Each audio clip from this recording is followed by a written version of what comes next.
When I was dating a guy in my 20s, we were having such incredible sex. We were so in love, and I was certain it was the best sex of my life, the best sex I was gonna ever have. One day he went to work and I found all of his porn. And I was so upset and so confused. I still remember like it was yesterday. I was calling all my friends. I'm like, what does it mean that every woman he's watching has large breasts, they're tall, they're blonde, and you can see I'm the opposite of that. You're listening to Sex with Emily. I'm Dr. Emily, and I'm here to help you prioritize your pleasure and liberate the conversation around sex. If you've ever hesitated to ask a sex question because you think it's embarrassing, well, this episode is for you. Today, we're breaking down those barriers and tackling the questions you've been wanting to ask because guess what? There should be no such thing as an embarrassing question. A lot of times we don't ask because we're so afraid that we're the only one with that question. Well, I guarantee you these are the top questions that I know you've been dying to ask. We're starting with a big one. How do you handle rejection for sex from your partner when they masturbate daily? How dare they? Or what if their porn type looks a lot different than you do? And is that vibrator bad for you? Should you really be using your vibrator? Well, we get into all these questions in this episode. I'm offering real answers so you can just shake off that, I don't want to ask that feeling. Let's get into it and find all the solutions you've been searching for. I got you. Please rate and review Sex with Emily wherever you listen to the show. It helps get the show out to more people, and it just takes you a few seconds to do it. You can just do it right now. Look at your phone, look at your app that you're listening to this on, and review us. We so appreciate it. You can also find me on Instagram, YouTube, TikTok, Twitter, or X, and Facebook, all the places. It's all at Sex with Emily. My new articles, How to Actually Talk Dirty, and Ask Emily, Help, My Partner Can Only Orgasm with Her Legs Straight, are both up on sexwithemily.com. All right, everyone, enjoy this episode.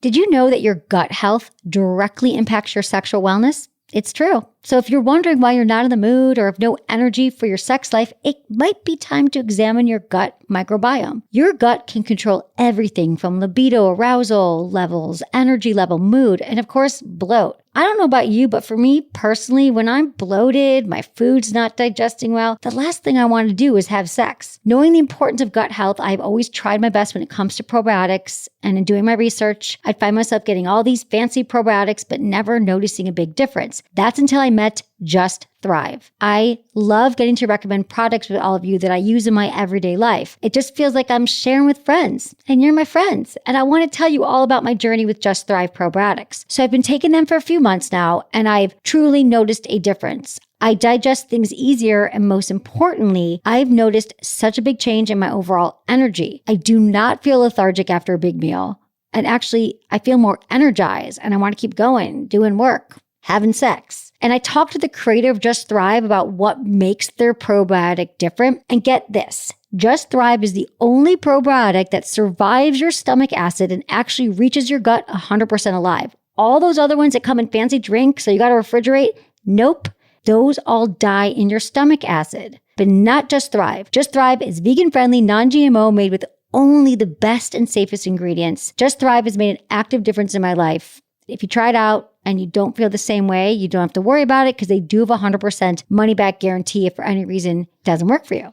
No worries. They won't even ask you questions. That's how confident Just Thrive is that you're going to love their product. So check it out at justthrivehealth.com. Use my code BOGO, SWE, to buy one 30-day probiotic and get another one for 50% off. That's code BOGO, SWE. And this deal also applies to their Just Calm gummies, which I love too. So check it out. That's justthrivehealth.com. Use code BOGO, SWE to buy one 30-day probiotic and get another for 50% off. One of the most common questions I receive from my listeners with a penis is, how can I last longer in bed? Whether it's due to premature ejaculation or maybe just wanting to enjoy sexual activity for longer, it is a very common question. But don't worry, I come with solutions. In addition to recommending Kegel exercises, yes, penis owners can do a Kegel exercise, and the stop-start method, I always recommend a delay spray such as Promescent. See, nerve signals are what trigger orgasms, and Promescent uses lidocaine to relax those nerve cells, giving you complete control over your climax. But don't worry, you still feel everything. In just 5 to 10 minutes from application, Promescent begins to work, and effects last for up to an hour. Promescent allows you to last longer in bed and enjoy all the sensations without having to worry about finishing early. Plus, a certified study showed a 50% increase in both partners reaching orgasm together when using Promescent. Shop promescent.com/Emily for 15% off, free shipping, and a 60-day money-back guarantee, and always discreet delivery. That's promescent.com/Emily for 15% off your order.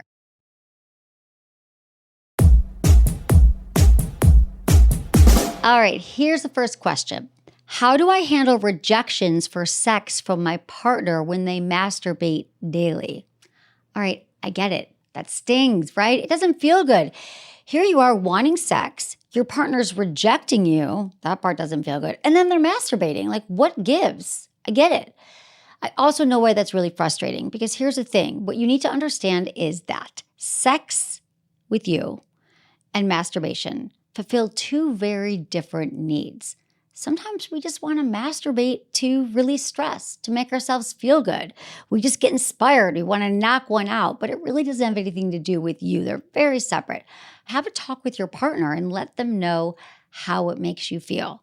Now, you never want to attack your partner and be like, why are you masturbating all the time and you're not having sex with me? But how the conversation would go is something like this. So I've been thinking about our sex life a lot, and I love the connection we have. And I really miss that. I really miss the time of just the two of us connecting. And then when I hear you're masturbating, which I know is important, it makes me feel like that's a priority over me. I've learned recently that that's probably not the case. But what I really miss is the connection and our touch and our intimacy. So do you have any ideas about how I could continue to feel connected with you while you still have your active masturbation practice? I guess the most important thing here is not to take it personally. So many times we just don't say anything to our partner, but this is a common question. So I get why it's confusing, but have a talk with them and let them know how you feel, because no one can argue with our feelings. And you might be surprised and probably very pleased with what you'll find out. And just remember, it is important for you to take time to get your needs met as well. Embarrassing question number 2. If their porn type looks different than my body type, does that mean they may not be attracted to me? Okay, here's a story, because I understand this question. I've been there. So when I was dating a guy in my 20s, we were having such incredible sex. We were so in love, and I was certain it was the best sex in my life, the best sex I was going to ever have. One day he went to work, and I found all of his porn. And I was so upset and so confused. I still remember like it was yesterday. I was calling all my friends. I'm like, what does it mean that every woman he's watching has large breasts, they're tall, they're blonde? And you can see I'm the opposite of that. I have smaller breasts. I'm brunette. And I don't look anything like that. My mind was blown. Like, how could it be that this is what he's masturbating to? He must just be silently suffering through the sex he's having with me till he can just go home and masturbate with the woman he really wants to be with. Well, what I didn't know then is that we can have really active, rich fantasy lives. And what we see in porn and what we want to watch in porn and our porn interests don't necessarily correlate what we want in real life. In fact, straight women, a lot of them love watching gay porn. Doesn't mean they're gay. Doesn't mean they want to be with a gay man.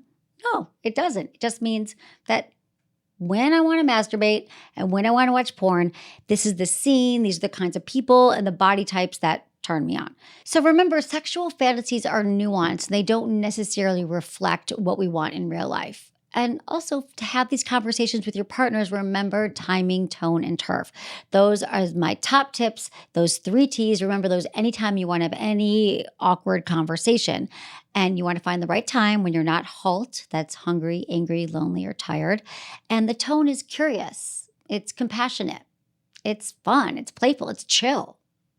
And the turf, outside the bedroom.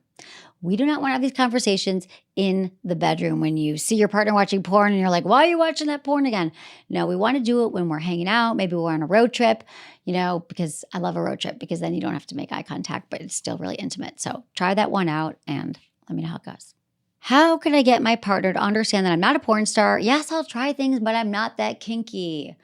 All right, well, the secret to having the kind of sex you want or don't want is all about communication. And what I mean by that is communicating with your partner about your sex life, about your fantasies, about your needs, about the things that you want the things that they want. How else are we going to learn how to have better sex? Because I can tell you your partner is not a mind reader and neither are you. So finding out, what is it about this kink that turned you on? Like, tell me why this particular fantasy or this particular scenario is really hot for you. Because sometimes when you hear your partner explain it, like, wow, you know what? I think it's really hot to tie you up and spank you, because what I've heard is that it's a really big turn on for people. And for me, it really makes me feel great to be in control. Well, maybe if you heard that, you're like, oh, he likes to be in control or she likes to be in control, then maybe I can get my head around that, right? So sometimes we don't have context. We just can't make these assumptions. We really can't. And it's also a great time to figure out what you actually want and what your turn-ons are. So I love my yes, no, maybe list. You can download it for free on my website.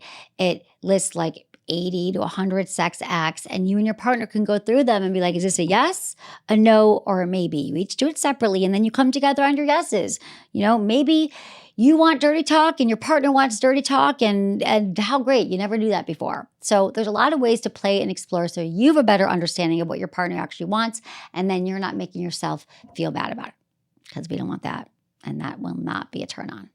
Is it normal to think about someone else during sex? Yeah. And I'm not only saying that because I get asked this question every single day, and it's one of the most common questions I get asked. We all feel so bad about our fantasies, but I want to remind you that that's healthy to have things we fantasize about. And you know what? I'm going to tell you a secret. You keep this a secret. You don't have to share this with your partner. They don't need to know what you're thinking during sex. Now, when this is a problem is when that's all you can think about. It's like you feel so guilty about it and you can no longer enjoy the sex you're having. But if your mind floats in and out of other people and other fantasies, that's completely acceptable. It's going to happen. You can't control your mind, right? But you can control the guilt that you put on yourself and the shame. You don't need any of that. You cut that right now. I've never squirted. Is that normal? How can I get myself to squirt? All right, squirting, aka female ejaculation, is definitely trending in recent years. I love to chalk that up to porn. We see it all the time. We see all these women squirting, and a lot of people get pressured by their partners. Like, now I want you to squirt. I think it's really hot.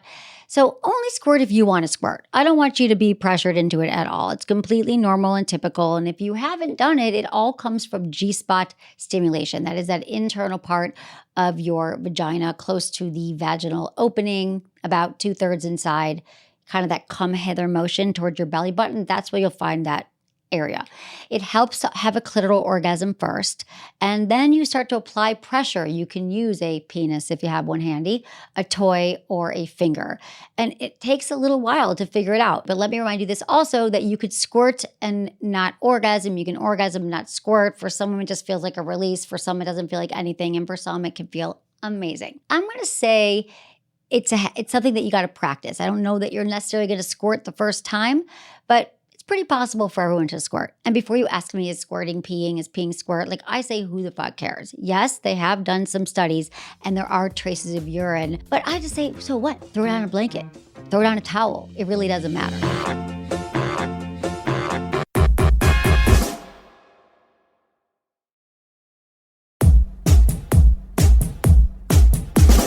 Can too much use of a vibrator desensitize or burn my clitoris? All right, here's the truth. You can't harm your clitoris. You're not going to like burn it off. It's not going to shrivel up and die. That is all a myth. It can lead to a little bit of numbing, or maybe your clitoris can be a little burnt out because you're used to that kind of pressure, that kind of sensation. But no, you can't permanently damage yourself. I always recommend a little bit of cross training. So if you're feeling like, you know what, I'm just using my vibrator, I'm hitting quit it, I'm no longer exploring and checking out other erogenous zones because we have so many on our body, then you can just say, you know what, I'm going to go back to my hands. I'm going to tease myself. I'm going to use some lube, and I'm going to do it the old-fashioned way with my hands. And you're going to find out that everything is still working and it's still okay. The neural pathways in our brains get used to a certain kind of pressure, a certain kind of stimulation. That's why the vibrator is like the sure thing. You know what to do and it works. But you can also train your brain to respond to other kinds of stimulation. So no need to worry about this kind of burnout from your clitoris, but it's always great to mix things up, especially when it comes to your body. How can I get a clitoris orgasm by mouth without it taking hours? Okay, I think you're saying that when someone goes down on you, you want to be able to have an orgasm, but it just takes a really long time. Yeah, I get that. For a man, it can take about 8 to 10 minutes to orgasm, and for a woman, it can take between 20 and 40 minutes. There's a gap there. If you're receiving, just chill, relax. Yes, your partner wants to be there. And if they don't want to be there, you know. The best thing you can do, though, if you're giving oral sex and your partner feels squeamish, I find this mostly with vulva owners. We're like, does my partner want to be there? Do I smell? Blah, blah, blah. The best thing you can say is, you know what? Relax, lay back. I'm not going anywhere. I could be here all night. Do you know what that feels like to know that your partner actually wants to please you and they really want to be there? Like, then you can just relax and you can breathe into the sensations. That's just a huge, huge tip right here. Also, it's great to build anticipation. You need to warm things up. And when you are going right for it and you're just doing the same motion, that's just not going to feel great. Oral sex isn't all about your mouth. You can always bring in your hands. You can always bring in some lube. You can always bring in a toy to help you out. Everyone's body is different. So the more you can pay attention, ask questions, talk about sex outside the bedroom, I think you can speed this up a bit. All right, summer's coming to an end. I know that happens. It's kind of a bummer, but I encourage you to kind of savor these last few days, last few weeks, and take some time to get into your body, do something creative, whatever it is. I always have gummies. I love gummies. I love Via. I have them in every single room in my house. I use their sleep gummies. I use their high love gummies, which are amazing for sex, arousal, intimacy. What I love about them is they have THC, THCV, and CBD. And that combination allows you to feel really good in your body, calms your mind. It's just amazing. Sleep ones, they'll knock you out if that's what you're looking for. You want to be more creative, they've got gummies for that. They're natural, they're vegan friendly, and not to mention they can be shipped directly to your door in all 50 states. If you want to try to zen out the last weeks of summer, get more creative, I actually love these for creativity too, the high love ones. But really, any gummy, just take your mind off the worry. It stops all that nonsense and chatter and helps you focus on whatever the matter is at hand. You're going to love Via. They've got you covered in every area. Head over to viahemp.com. Use code Emily at checkout to save 15% off your order. That's VIIAHEMP.com. Use code Emily at checkout for 15% off your order, or just click the link in the show notes and let me know how you like them. Okay, next question. I'm single. How do I pursue having a threesome? Well, sounds like you're asking to be a unicorn. That's what we call a third and threesome. Usually there's a couple, and if they're looking for a third, they call that a unicorn. That's just insider language here. So how fun that you want to join a threesome. So there's some great apps right now out there that's a great place to start. One of them is called Field. It's FEELD. That can be a wonderful app to look for people in your area who are looking for a third. You could also look at FetLife, FET Life. You can Google it. Like any fun sex parties in my area, you could probably find something, and that might be a great place to start. You just got to do a little bit of research. And then remember, when you are finding to be part of a threesome, you definitely want to check the people out. Maybe get coffee beforehand, maybe meet up with, I always recommend meeting up with them first, or, doing a FaceTime call and just seeing what it's about, because you always want to be safe, just like you're going on a regular date. And you want to be sure to discuss your boundaries ahead of time. And if you don't know what I'm talking about, when you close your eyes and you picture this threesome happening, is there anything that really does turn you on? And is there anything that you're kind of think, oh God, I wouldn't want that? Well, that thing that you don't want, that's the thing you want to mention. I don't want to be spanked, or I don't want to make out with you, or I'm definitely not sleeping over. You get to think about what you want and then voice all those concerns. That's what's fun about threesomes, especially if it's not with friends or people although that might be another option. You never know. I don't know who you're friends with, but that could totally work too. But especially if these are strangers or people you don't know, practice setting really good boundaries and advocating for what you want, because that is a skill set that's going to serve you for a lifetime. I don't like to masturbate in front of my partner because it's hard for me to focus. Is something wrong with me? No, I understand that. It can be really awkward to masturbate in front of a partner. I mean, the great thing about masturbation is that's like one thing you get to do alone. You get to do it, and you get to make all your faces and all your things and get into all those contorted positions. It's like wonderful. It's a delight. And now someone wants to look at you and you're masturbating. Oh, that's hard. I get it. Hear me out. it actually can be really hot to masturbate in front of a partner. In fact, one of my top sex tips is mutual masturbation. And the reason why that's hot is because, number one, it's hot to see your partner turning themselves on. And number two, you're actually learning from them. You're seeing what they do. So then the next time you get to do something to them, you're like, I'm going to do that too. So you actually are learning a lot by this process. And once you get through all that awkward part of it, you might actually like masturbating in front of your partner. We all make our orgasm faces. We all do funny things when we masturbate, or it feels that way. But at the end of the day, it might be fun to check it out sometime, because I think, why not try everything? How do I overcome my fear of being naked in front of someone to have the sex that I want to have? Well, first, how comfortable are you being naked by yourself? Do you ever walk around, look at yourself in the mirror, dance around naked? I know, really, that sounds probably like I would never do that because I don't want to see my body and I can't. Well, that's the first step. The first step is us making peace with our bodies, because if we're walking around all day, we're not liking our bodies, we're avoiding the mirror, we don't want to see ourselves naked. Well, why do we think we're supposed to feel more comfortable when we're with a partner? And I'm not even talking about body love. You don't have to become obsessed with your body. It could be body-like or body neutrality. But once you get really comfortable with your body, this is why I'm a huge fan of looking in the mirror, maybe looking in the mirror and touching yourself or even masturbating. It can be really amazing to see, I can't believe what my body can do. My body can do incredible things. And if we can try to turn those limiting beliefs or those negative thoughts about our bodies into something more positive, flip the script. I love my body because it gets me to and fro. Or I love my body because it allows me to chop up vegetables and cook a meal for my family every night. Okay, next.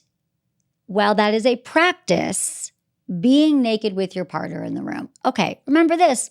You get to dim the lights however you want. I'm not a fan of lights off. You might as well go to bed if the lights are totally off, but maybe some selected candlelight or lights that just, make you feel sexy. And also, you don't have to be completely naked during sex. Wear something that makes you feel sexy. It could be a big oversized t-shirt that maybe is off the shoulder. It could be some fabric that's sort of covering parts of your body that you don't quite feel comfortable with right now. Find the moves, the grooves, the clothing, the fabrics, the ways of being during sex that make you feel more comfortable and confident. It's also great to let your partner know that when they compliment your body, it really makes you feel good. So if they say to you, you look so hot right now, or I love your ass, or I love the way you look naked, or this light just makes you look incredible, you can let them know that words of affirmation really turn you on. They don't know, but I can tell you they're probably thinking those things. So why not have them verbalize it out loud so you can feel good too? If they're naked with you in the bedroom, they are into you and your body and your pleasure, and they are not at all obsessing or worried about your body like you are. So remember, the point of sex is pleasure and connection, and I want you to have more of that. So the more you can kind of turn those thoughts around and get more into your body and feel more present, you will have more pleasure and you will have more incredible connected sex. That's it for today's episode. Thanks for listening to Sex with Emily, and be sure to subscribe, and give us a review wherever you listen to the podcast, and share this with a friend or a partner. You can find me on Instagram, YouTube, TikTok, Twitter, or X, and Facebook. It's all at Sex with Emily. Oh, and I've been told I give really good email. So sign up on sexwithemily.com, and while you're there, check out my free guides and articles for more ways to prioritize your pleasure. And if you'd like to ask me about your sex life, dating, or relationships, call my hotline, 559-TALK-SEX. That's 559-825-5739, or just go to sexwithemily.com/askemily. Was it good for you? Email me, feedback@sexwithemily.com.